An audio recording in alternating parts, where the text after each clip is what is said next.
9:08 nos va a acompañar a continuación el abogado Eduardo Lust, es profesor constitucionalista además de la Universidad de la República. Muchos de ustedes lo han conocido por su voz, no por su cara o por haberlo visto en televisión, seguramente algunos sí, pero la mayoría no, a través de una serie de audios virales donde ha expuesto este profesor de Derecho Constitucional de la Universidad de la República, de la Facultad de Derecho, cuáles son las razones por las cuales él cree que el contrato con UPM tiene una serie de irregularidades graves que califica en algún caso de ilegal, de inconstitucional. Vemos entonces a continuación por qué dice esto. Ha habido una respuesta por allí que me decía el doctor Luz antes de empezar, que tiene nombre y apellido, que circuló entre algunas redes, supongo que WhatsApp y redes más bien vinculadas al gobierno y al Frente Amplio, en el que, y lo vamos a ir analizando con él, le han desmentido algunos puntos de los allí expuestos. Doctor Luz, bienvenido. Bueno, muchas gracias por la invitación. ¿Por qué decidió salir públicamente con esto y tan en detalle y tan profundamente? Bueno, como usted bien dijo, yo soy profesor de Derecho Constitucional. La invitación de hoy no es para hablar de la Constitución, pero yo he venido observando, y los compañeros de cátedra también, que desde hace 20 o 25 años hay como un abandono de la Constitución, que daría para otro programa. ¿Lo hacemos? Sí, bueno, con mucho gusto. Y digo los años para que no quede como en un partido en particular. O sea que todos los que han estado. Todos los que han estado. Y bueno, en realidad 20, 25 años es Sanguinetti, Valle y los de gobierno del Frente. O sea que sí, son todos, es más años. Es más sí, años. 25 años agarra el 94 y ir a la calle, así que... Sí, del gobierno de la calle en adelante. Claro. En un minuto, si quiere, le doy un fundamento de lo mismo.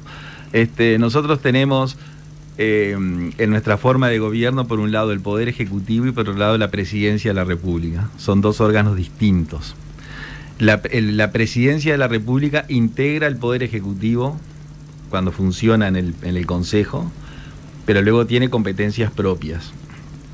La Constitución del 67, que es la vigente, reformó la del 52, que teníamos un Ejecutivo colegiado. Entonces, entre otras razones, para que el cambio no fuera tan impactante y para obtener el beneplácito de la ciudadanía, al pasar a una presidencia unipersonal, a la Presidencia de la República se le dio prácticamente ninguna competencia en la Constitución del 67. Es decir, lo que puede hacer el presidente de la República en la Constitución es nombrar al secretario y prosecretario de la Presidencia, representa al Estado en el exterior, observa el voto de censura, cosa que nunca sucedió en el Uruguay. Es decir, tiene 5 competencias que no lo voy a aburrir. Hay un libro muy valioso en la materia nuestra, que lo escribió los profesores Casinelli Muñoz, Aníbal Luis Bargelata y Gonzalo Aguirre Ramírez en el año 84, El retorno a la democracia, donde hablan ellos de la competencia de la jefatura de Estado en la Constitución Nacional, la competencia del Poder Ejecutivo y la competencia de la Presidencia. Lo analizan y coinciden los tres en que la Presidencia de la República en la Constitución, y en esto toda la cátedra está de acuerdo, es un órgano de gobierno de competencia cerrada. Es decir, lo que no le dio la Constitución a la Presidencia no se lo puede dar por ley. Eso significa competencia cerrada. Bueno, desde como dije anteriormente, desde hace 25 años o más, a la Presidencia se le han ido creando secretarías. Hoy tiene más de 22 secretarías la Presidencia de la República. ¿Que serían inconstitucionales? Que serían inconstitucionales.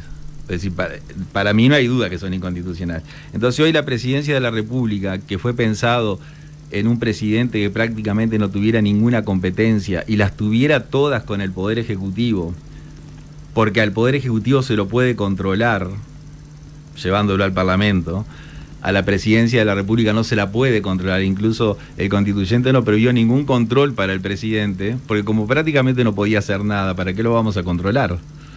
Entonces, hoy la Presidencia prácticamente maneja todas las dependencias estatales. Ahora, eso lo han usufructuado todos los partidos. Entonces, sí, pero igual una preguntita, pero la diferencia entre la Presidencia y el Ejecutivo es el presidente y sus consejos de ministros firmándole todo lo que quieran. Claro. Ahí se transforma en Poder Ejecutivo. Claro. Y con ministros que son elegidos por el presidente y que son gente fiel, no por sectores políticos ni por acuerdos nacionales, es casi lo mismo. Digo, yo entiendo que la inconstitucionalidad está más allá de que el presidente... Pero unos pueden ser llevados al Parlamento. No, pero no es lo mismo. Los ministros pueden ser llevados al Parlamento. Ahora, ¿cuándo echamos un ministro? ¿Cuándo tenemos los votos para echar un ministro? Bueno. ¿Cuándo la presión sobre un ministro es real? Bueno, ese es otro tema. Claro, decir, por eso te digo. Pero yo lo que le digo en lo teórico te entiendo, en lo práctico, a cómo vienen los gobiernos con ministros que están atornillados. Bueno, eso sí, eso es así. Pero yo lo que digo desde el punto de vista constitucional. No, está claro. Es decir, date cuenta de que la presidencia cobra las patentes. Una cosa ridícula. Cuando la Constitución dice que es competencia de los gobiernos departamentales. Un texto que lo entiende un niño de escuela. Tiene compras estatales. ¿El SUSIBE o el UNACE me estás mezclando tú ahí? No. Porque lo que es competencia del SUSIBE. El SUSIBE es presidencia. ¿Es presidencia también? Sí. Cobra las patentes. UNACE es presidencia. UNACE es presidencia, que no debería serlo. UCESIBE cobra las patentes. Compras estatales, presidencia. Todo el tema del medio ambiente. Date cuenta que hay ministerios que tienen la competencia medioambiental y la presidencia tiene una competencia de medio ambiente. Controla el agua, controla la energía, controla las comunicaciones. La presidencia controla todo. Sí, ahora, no sabía sinceramente, lo voy a leer después, no sabía que el SUSIBE, porque el presidente del SUSIBE hoy es Orsi, y el SUSIBE se maneja en el Consejo de Intendentes. Congreso de Intendentes. No sabía que presidencia estaba tan vinculado al SUSIBE. Sí. Eso no lo tenía claro. Yo hago un programa de seguridad vial y lo manejé siempre el SUSIBE. Es una oficina de presidencia. Claro, lo manejé siempre como que era un ámbito del Congreso de Intendentes.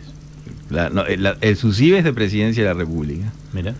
El Congreso de Intendentes después lo que hace es el reparto y la instrumentación de las patentes. Pero incluso es una oficina...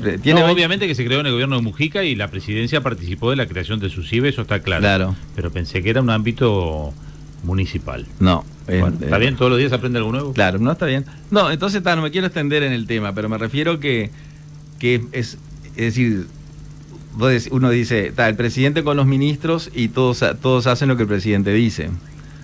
Pero lo cierto es que si eso tuviera en la competencia de los ministerios, que es como debe ser, uno lo puede llevar al Parlamento y por más que no logre una censura ni nada por el estilo, bueno, por lo menos denuncia una situación.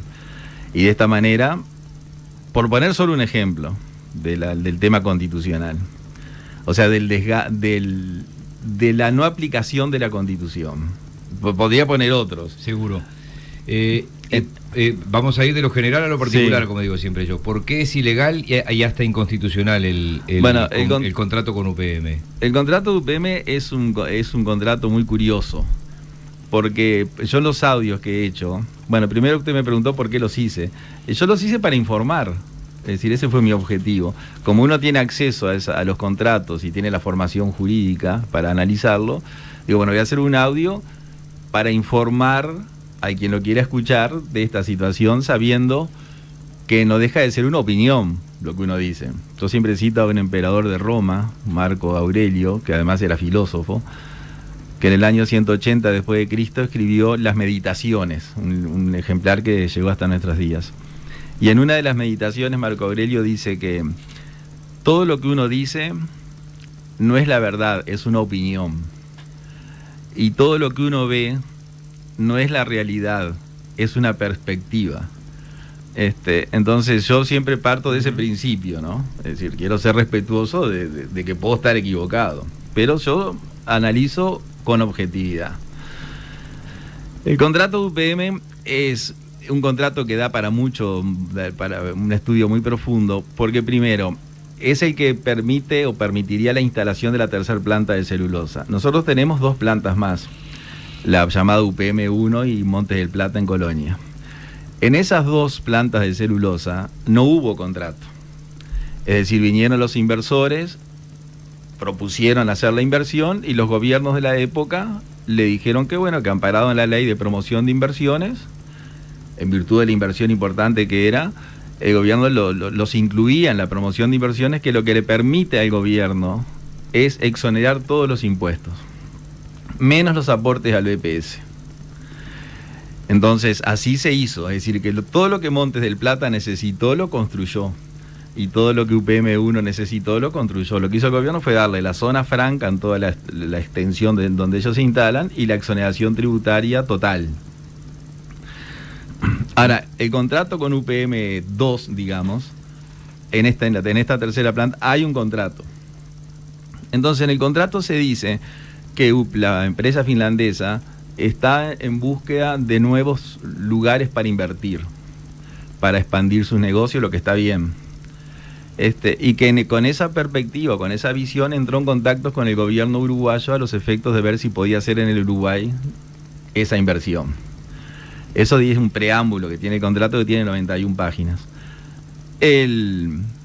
Entonces luego, en virtud de ese preacuerdo que hubo con Uruguay, UPM le exige al gobierno uruguayo, para instalarse, una cantidad de inversiones que desde mi punto de vista el gobierno no está en condiciones de otorgarlas.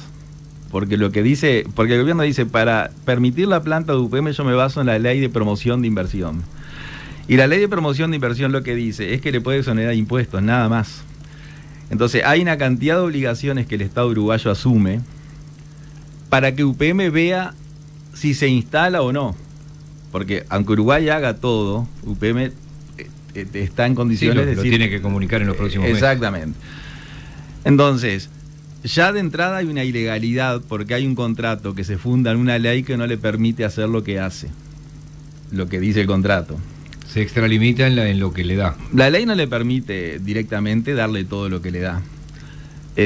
Después es un contrato que se negoció. Alguien podría decir, bueno, pero lo que le da es construir un tren, es construir caminos que no son de UPM. Siguen siendo el Estado. Lo circulan los autos que quieran circularlo, el tren lo va a circular quien el Estado diga que lo va a circular, más allá de que lo puede operar directamente UPM. O sea, no se lo entrega UPM.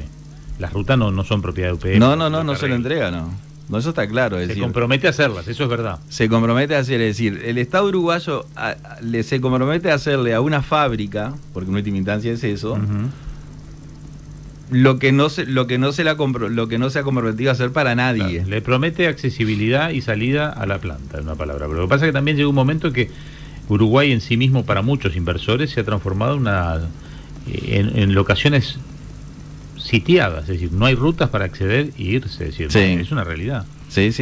Yo te quiero poner una fábrica en el medio del país, olvidemos que es UPM. ¿Y cómo llego a la fábrica? Mirá cómo tenés las rutas, porque como no se ha invertido en ruta, yo con esto no puedo circular. Si uso camiones del porte que quiero usar, las rompo en 2 días, en 3 días. Y una fábrica coherente le va a decir, yo necesito tener 5, 6 años, 10 años, una ruta que entro y salgo con mis camiones sin que estén arreglando la ruta todos los días. Sí, estoy de acuerdo con eso. Eso también es un debe que tenía el país con todas las empresas, no solo con UPM. Lo que se compromete solo con UPM, yo te entiendo también. Sí, claro, el tema es que esa digamos, sin entrar en la teoría general, el Estado debe cumplir fines. Lo que se conoce, lo que nosotros llamamos los fines del Estado. Los fines del Estado es lo que tú dices, claro. Y otros más. Ahora, el Estado no puede comprometerse a cumplir esos fines del Estado, que los tiene que cumplir porque la Constitución los pide, realizando un contrato con una empresa. Pero te quiero poner otro ejemplo, a ver si estamos en lo mismo. No, yo coincido contigo. Si mañana viniera Google, y le dijera al gobierno de turno, le dice, me quiero instalar con las oficinas acá, pero yo me voy a instalar en Paysandú. Y las fibras ópticas que tenés no me sirven para nada. Yo necesito un cableado 10 veces más. Y el gobierno le dice, yo me comprometo a hacer el cableado. ¿No tendría una lógica de que como país lo tenés que hacer? Porque estás perdiendo a Google si no viene. Claro. Entonces, ¿y quién lo va a hacer? Google no te va a cablear fibra óptica en el país, porque la fibra óptica es del país, digo. Es decir, entonces tenés que decir, bueno, y tenemos que ampliar el ancho de banda. Y bueno, y yo, el país amplío el ancho de banda y todo, ¿por qué? Porque viene Google. Bueno. O sea, eso es lo que quiero ver del otro lado ese también. Es el país productivo a que dé lugar, a como dé lugar, que decís vos. Es lo que entiendo. Yo puedo decir 2.000 millones de dólares para esta empresa y bueno, no, yo como no te lo puedo dar. Es decir, podría no vengas nada, yo preciso 2.000 millones para otra cosa. No, eso que ustedes plantean es absolutamente lógico y yo hasta coincido. El tema es el contrato puntual. O una cosa que Google venga y diga, yo necesito que me amplíen el ancho de banda o que mejoren la fibra óptica.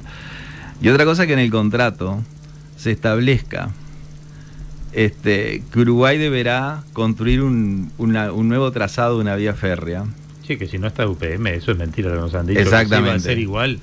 Que lo va a explotar UPM. porque lo que hace Uruguay es las vías, pero la explotación es de la empresa UPM, o sea, los trenes no son de AFE. No, van a dar libre circulación por las vías. Y van a traer trenes de ellos. Después Uruguay se obliga a hacer los trenes, con todo lo que eso implica, hacer la vía, perdón.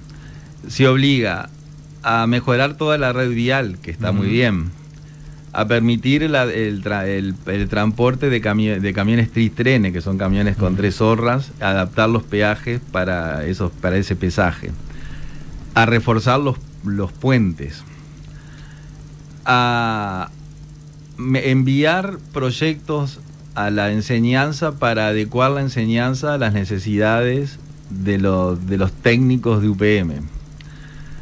La pseudo paz sindical también, ¿no? Bueno, a que los sindicatos renuncien a algunos derechos que son discutibles, pero los tienen. O sea, la ocupación... Porque eso está en la ley también. Lo de los sindicatos está por fuera, en realidad. Eso, ¿no? Está en el contrato. ¿Está en el contrato? Sí, está en el contrato, sí. Después se obliga a hacer los trámites ante los gobiernos departamentales para obtener las autorizaciones y todo lo que los gobiernos departamentales implica. A asegurar la locatividad, o sea, donde van a estar los contratistas de UPM y los empleados de UPM, como dice el contrato, deberá haber transporte, internet, acceso a la salud, es decir, todas cosas que son bienvenidas y absolutamente viables, pero que no tiene lógica que surjan de un contrato de un Estado con una empresa. No, porque además de que va a poner una panadería acá en la esquina, no le dan ni la hora. Le abren, está por abrir la panadería, ya le viene a cobrar DGI BPS. Exactamente. Y DGI no se la van a cobrar a UPM. No le pagan ni un impuesto. Por eso. Ahora, ¿qué pasa? El contrato fue negociado, hay una diferencia ahí que sea confidencial, secreto, reservado, que es un tema técnico, en virtud de que si se daba publicidad podía entorpecer en las negociaciones. Para obtener información del contrato, la gente tiene que hacer un gran esfuerzo, es decir, nosotros tenemos que recurrir a distintos instrumentos para que nos informen del contrato. Entonces, ya un contrato que se quiere mantener en secreto, es un contrato, es un principio que en lo que tiene que ver con, es decir, dos palabras sinónimas del Estado de Derecho son control y transparencia. Entonces acá no hay posibilidad, es decir, hay que pelear para llegar a la información. Por ejemplo, nosotros quisimos saber cómo era la licitación que hizo el Ministerio de Transporte y Obras Públicas para otorgar la construcción del trazado ferroviario. Y cuando estaba en el Tribunal de Cuentas pedimos la información que es pública, porque la licitación es pública, y el Ministerio de Transporte el 23 de octubre, creo que fue del año pasado, envió una resolución al Tribunal de Cuentas declarando confidencial la licitación. Entonces, cuando todo es confidencial, uno tiene derecho a decir por qué tiene que haber confidencialidad cuando el contrato ya se firmó. Entonces, hay una serie de irregularidades puntuales. Por ejemplo, esa primera que yo dije, que va contra la ley. Si la ley permite una cosa, aunque sea conveniente lo otro, no hay que hacerlo. Porque esa es la base del derecho, es decir... Por ejemplo, el subsidio terminó con la guerra de las patentes. ¿Eso es bueno? Es bueno. Ahora... Sí, es ilegal. Entonces, ilegal. Claro, porque si no, con esa mentalidad nosotros decimos, mira, como esto es bueno... Es la mentalidad de por encima de los judiciales. Exactamente. Lo político por encima de lo jurídico. Exactamente. ¿El ante la arena es bueno o es malo? Yo no sé si es bueno o es malo. Sé que la Constitución dice que no se puede hacer. Entonces, capaz que es bueno. Pero como la Constitución dice... Antel no lo podría haber hecho. Antel no lo podría haber hecho, claramente. La Constitución dice que ningún ente puede dedicarse a algo que es ajeno a su objeto. Y construir un estadio es ajeno al objeto de Antel. Antel lo que tendría que haber pasado es que alguien construyera el estadio. Y exactamente. Después, ¿quiénes firman el contrato? Los secretarios del presidente. La ley dice y la Constitución dice que cuando el Ejecutivo va a firmar un contrato, designará quienes lo firman.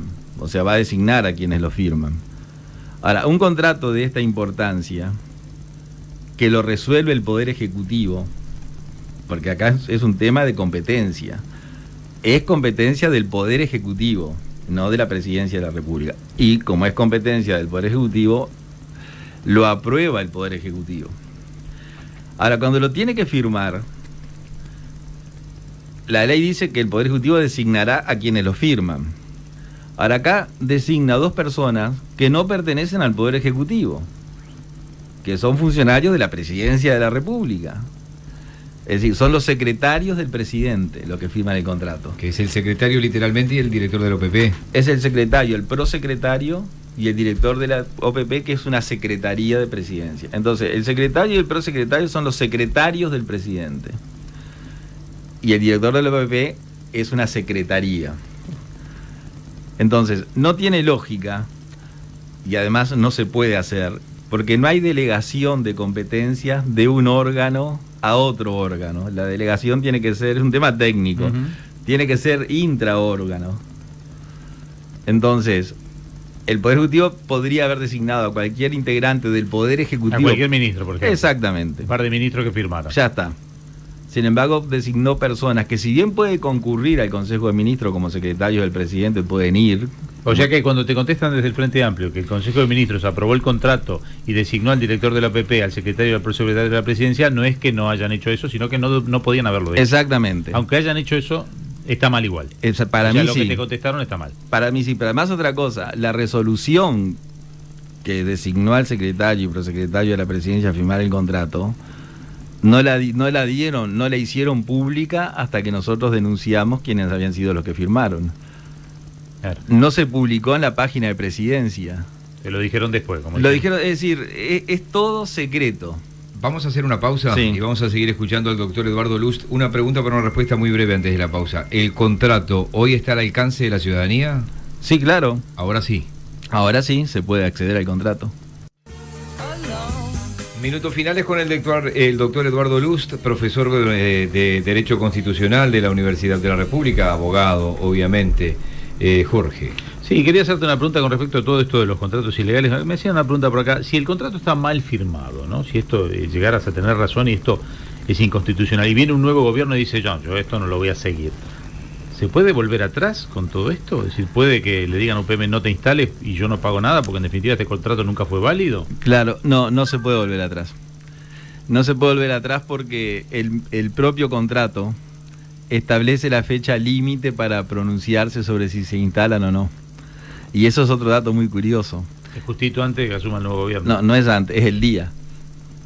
Es decir, el contrato dice que, por ejemplo, la autorización que le dio la Intendencia de Durazno a UPM tiene un campo de 560 hectáreas, que es rural.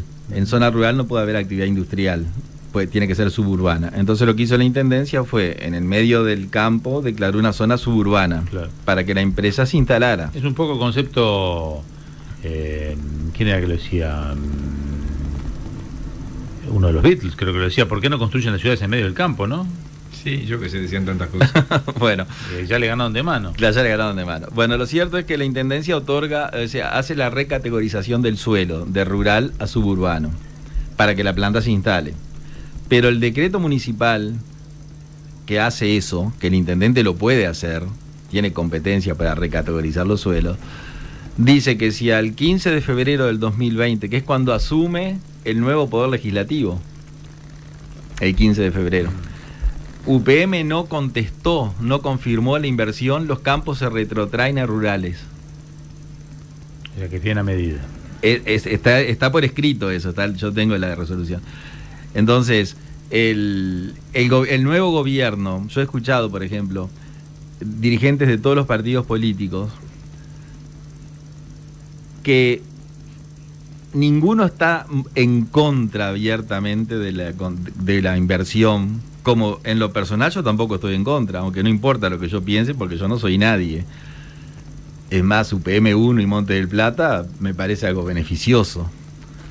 Yo estoy en contra del contrato. Sí, de las irregularidades. Exactamente. Vos estás que esto no está bien hecho. Ahí está. Entonces, el nuevo los candidatos que yo he hablado personalmente, incluso con algunos de ellos, me han dicho que ellos hubieran hecho otro tipo de contrato, lo que es razonable, y que si son gobierno van a revisar la situación, pero no la pueden revisar porque el contrato establece que la decisión de instalarse es en este gobierno. Entonces, si UPM resuelve instalarse, va a ser el día antes o unos días antes del nuevo gobierno, y el próximo gobierno no va a poder hacer nada porque es una obligación que adquiere el Estado. Por ejemplo, si el contrato se llegara a anular o se llegara a denunciar judicialmente, bueno, ya se intentó la denuncia. Que fue la que hizo Salles. Que hizo el doctor Salles, y la Fiscalía se pronunció en el sentido de que no era un contrato. El argumento de la Fiscalía es: yo no me puedo pronunciar sobre un contrato porque no es un contrato, es un precontrato.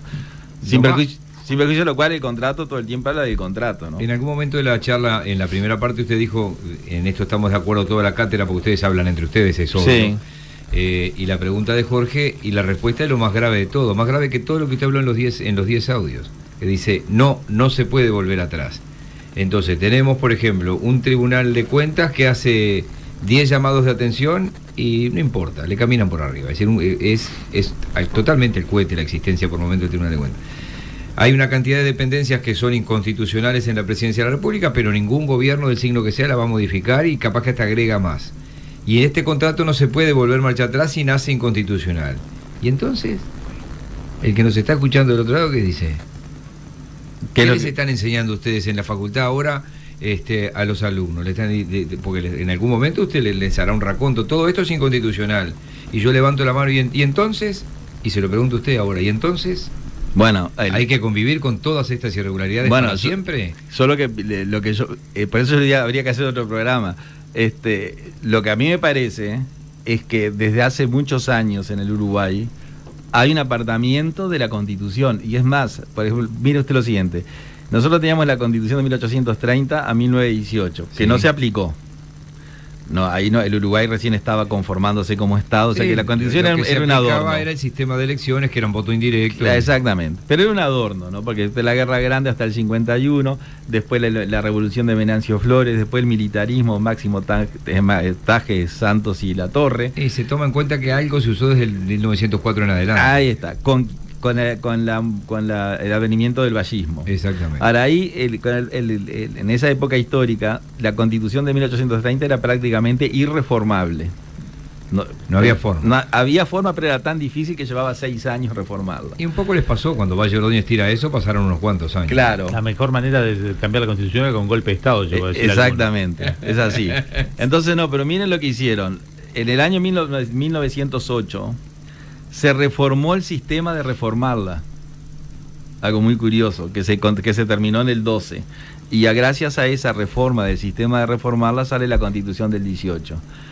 Esa Constitución se reforma en el 34, luego en el 42, luego en el 52 y luego en el 67.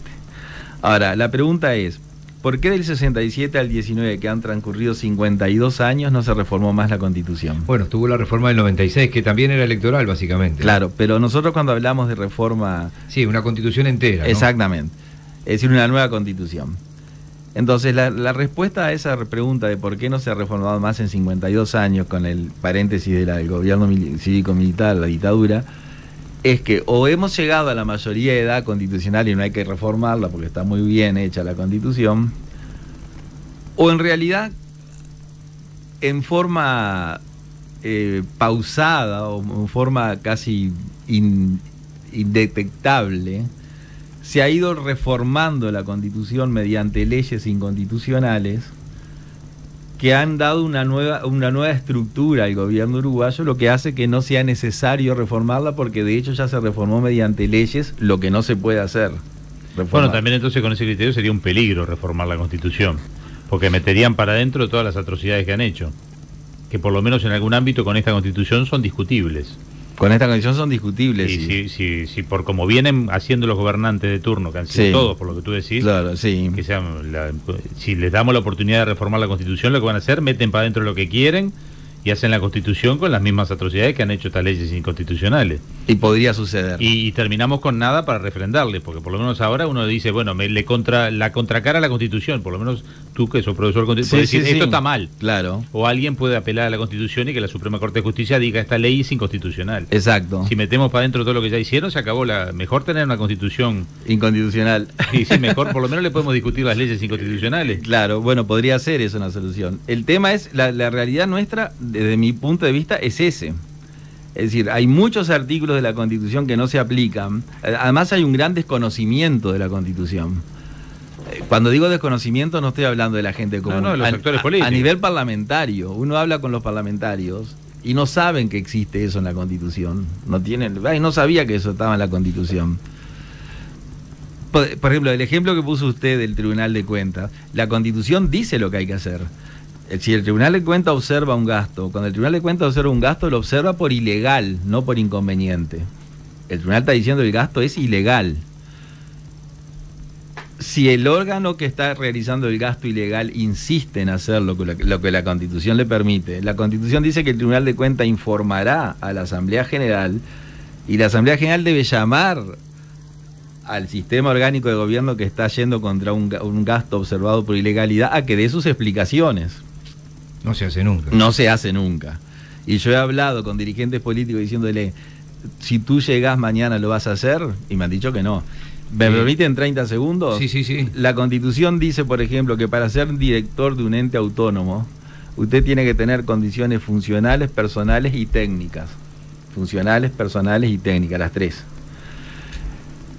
No funcionales o personales o técnicas. Tiene que reunir las tres condiciones. Los directores de los entes autónomos, excepto raras excepciones, son todos políticos. Nosotros hemos consultado a dirigentes políticos que hoy están en campaña, si cuando accedan al gobierno, si es que acceden, van a aplicar ese artículo de la Constitución. Y no. Y nos dicen que no. A veces son muchos frustrados que no llegaron a un cargo electivo y llegan a un cargo... Entonces, hay un artículo en la Constitución que dice que el Poder Ejecutivo podrá observar los actos de los entes autónomos. Y si cree que los actos son inconvenientes, podrá detenerlos. Incluso remover a los directores.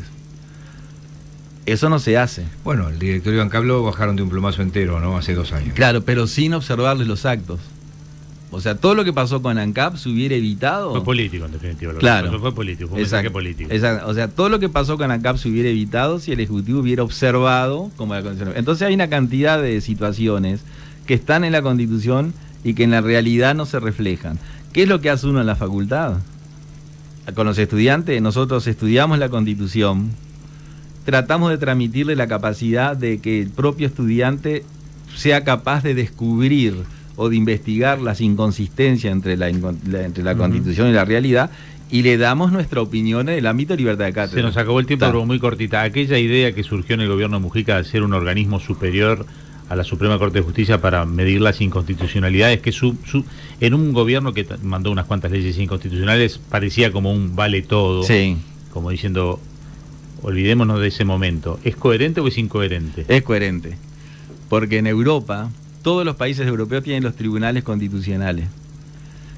Uruguay no tiene tribunal constitucional, tiene un tribunal que es la Suprema Corte que declara que las leyes son... Pero mire la incoherencia. ¿Por qué los europeos hicieron tribunales constitucionales como un órgano aparte, como que fuera la Corte Electoral o el Tribunal de Cuentas? Para no invadir la división de poderes. Entonces en Europa los tribunales constitucionales, cuando declaran que una ley es inconstitucional, la ley sale del mercado, la anulan.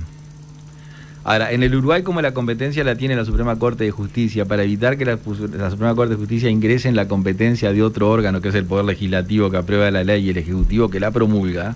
¿Será que sea atacado por esa ley o norma que lo denuncie? Claro, cuando la Corte declara que la ley es inconstitucional, no se aplica a quien la pidió, o sea que la ley sigue vigente. El secreto del Tribunal Constitucional, que ahí me parece que era lo que había que estudiar en profundidad, es cómo se integra. Sí, claro, porque eso parecía que era un vale todo. Si usted pone políticos, no tiene sentido. Y la última, me quiero quedar con una cosa que dijo Jorge antes de la pausa. Te ha dicho que Uruguay debe modificar el derecho de acuerdo a lo que la empresa pida, es decir, dictar nuevas leyes, decretos o convenios colectivos. Esto es a medida, aunque desde el gobierno algunos han dicho que esto no es así, pero ¿vendrán nuevas leyes para respaldar lo que se haga en UPM? Bueno, el contrato dice que el Poder Ejecutivo deberá realizar los máximos esfuerzos para adecuar la legislación a las necesidades de la empresa. Eso lo dice textual el contrato. Y adecuar los planes de enseñanza a las necesidades de la empresa. Entonces, usted dice... A mí yo un día en un audio yo dije... ¿Hay alguien que puede estar en desacuerdo que la enseñanza mejore, que la infraestructura mejore, que el puerto mejore, que las comunicaciones mejoren? Yo creo que nadie está en desacuerdo con eso. Lo que no es... Sí, si UPM dice, quiero que lo sepan jugar ping-pong, un disparate, claro, como la ley dice que hay que acomodar, y UPM dijo que hay que jugar ping-pong, tenemos que enseñar ping-pong. Incluso el contrato dice que las universidades técnicas del norte del país, las escuelas técnicas, la UTU, debe abrir cursos para que las personas se especialicen para trabajar en UPM, que eso nadie puede estar en desacuerdo. Lo que no es correcto es que se haga de un contrato. Ay, que no vamos a ver qué... La última, porque se nos fue el tiempo. No pudo redondear nunca supe dónde iba. Claro. Decía, vos sí, pero yo no supe dónde iba. Dice, podemos estar de acuerdo en todo, en que hagan escuelas, pero no surgiendo de un contrato. Ahí está. Que de una empresa privada y el gobierno, porque como bien dice él, mañana la empresa dice, bueno, mi necesidad es esta. Entonces, la autonomía, la enseñanza es autónoma. El gobierno no puede comprometerse a cambiar los planes de enseñanza porque la empresa va a pedir lo que necesite.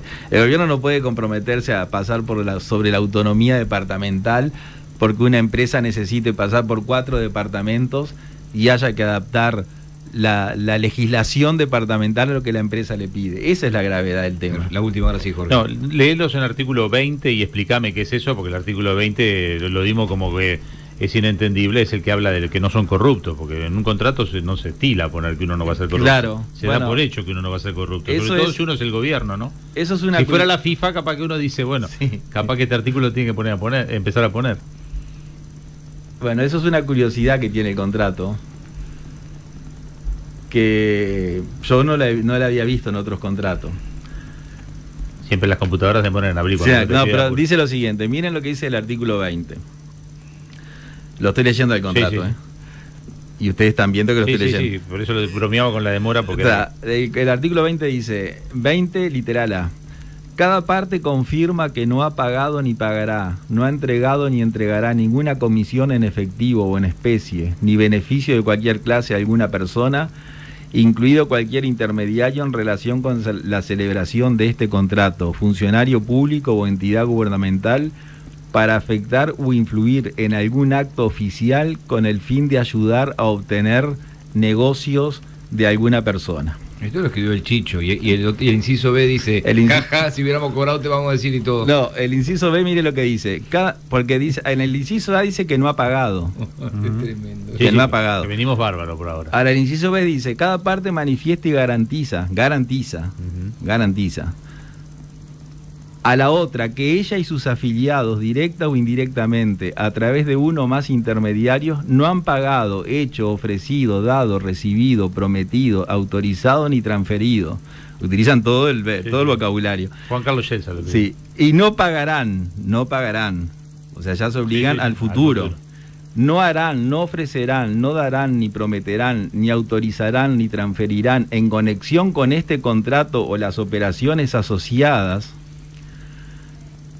ningún soborno, comisión, dinero, pago, obsequio, préstamo, honorario, recompensa, viaje. Y esta palabra me llamó mucho la atención. Entretenimiento. Mira, alguna... que le pagaron un pasaje a La Vega. Sí, alguna chica, algún chico. No. Bueno, es decir, no pueden ofrecerle ningún entretenimiento. Que yo en broma con mis compañeros de la Facultad de Derecho decía que yo me imaginaba a las autoridades del gobierno. Un par de payasos, ¿no? No, en el gusano loco del Parque Rodó, ¿no? Todos. Bueno, o cualquier cosa de valor para el uso o beneficio de cualquier funcionario público con el fin de influir en algún acto u omisión o decisión por parte de dicha persona y obtener alguna ventaja indebida de dicha persona. O sea, esto es la tapa del libro de cualquier contrato, que no hay que escribirlo. Exactamente. O sea, acá lo que dice es que nadie cobró una coima, ni un premio, ni nada. Pero no termina ahí, hay un literal C. A ver, y terminamos. Cada parte manifiesta y garantiza que ella y sus afiliados, directa o indirectamente a través de uno o más intermediarios, no pagarán, harán, ofrecerán, darán, prometerán, autorizarán ni transferirán en conexión con este contrato o las actividades y operaciones asociadas con él, ningún pago, y miren que el idioma español es divino, ningún pago de facilitación qué lindo, para el uso o beneficio de cualquier funcionario. O sea que esto, una cosa, es obvio. Estamos reprotegidos. Bueno, estamos muy protegidos. Nos quedamos tranquilos después. Yo duermo tranquilo. Bueno. El entretenimiento lo tendría que definir un poco mejor. Sí, una palabra, es un concepto jurídico indeterminado. Exacto. Profesor Lust, muchísimas gracias. Bueno, muchas gracias a ustedes. El que estaba hablando en esta entrevista, porque si ustedes van en el auto y se subieron recién, era Eduardo Lust, profesor constitucionalista de la UDELAR. Poder Ciudadano Radio. Periodismo responsable, pero no acartonado.